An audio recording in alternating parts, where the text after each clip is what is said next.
There are a lot of places to think about where to acquire some of those fans or communities, or is it better to sort of build your own community, or should you try to look to other, whether it's a platform-based approach where there are 2 billion people on Facebook? How do you have to think about where do you go to try to engage these fans at this point? So the way I look at it is technology in general and the platforms are changing so quickly, right? They're the engine to get you there, but they're not the car itself. So the answer is yes, wherever they are. But the most important thing you can do is define what your brand is, define your hierarchy, define the messaging, define what you want to do, and then go out there wherever they are. But you want genuine fans, right? That's what I said before. The goal is, especially in live events, you don't want ticket buyers. Ticket buyers don't come back. You want a fan. You want someone who's invested in it. And so wherever they can get there, you want to get them. But buying a fan never works. Building one and allowing them to be ambassadors and build it themselves, that's what works. That's sustainable. Yeah. And that was the problem, again, with the Globetrotters, with nostalgia. That's not sustainable. You're going to go once. It's a rite of passage. I took my kids. I never need to go again. But if my kids, in fact, the interesting thing about the Globetrotters, every year we did a survey. And the survey was, who was the driving force to come to see the game? And every year it was parents, parents, parents. Then we did this whole shift with digital. We did the digital horse game. We did Trick Shot Tuesday.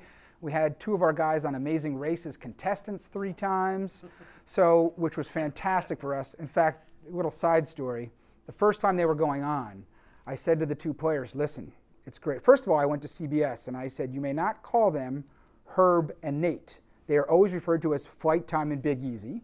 Second of all, you must pay Warner Chappell, who had the rights to the music, to play the song Sweet Georgia Brown every time they come on.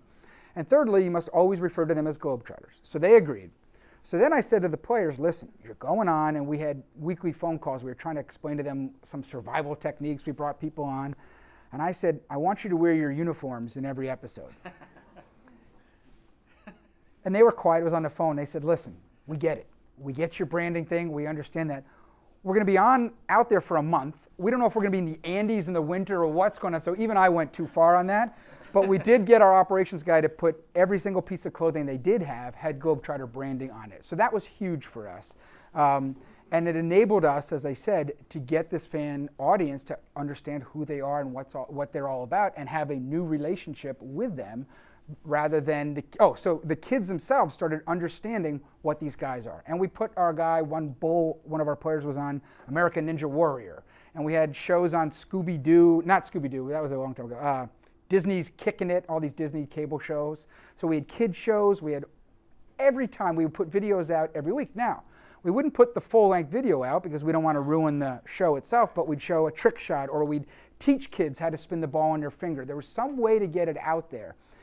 Anyway, the last 3 years I was there, the #1 driver to go on the live event was kids. So we were able to turn the boat. And that took a long time, but it worked because they now have their own relationship. They have an active relationship with the brand.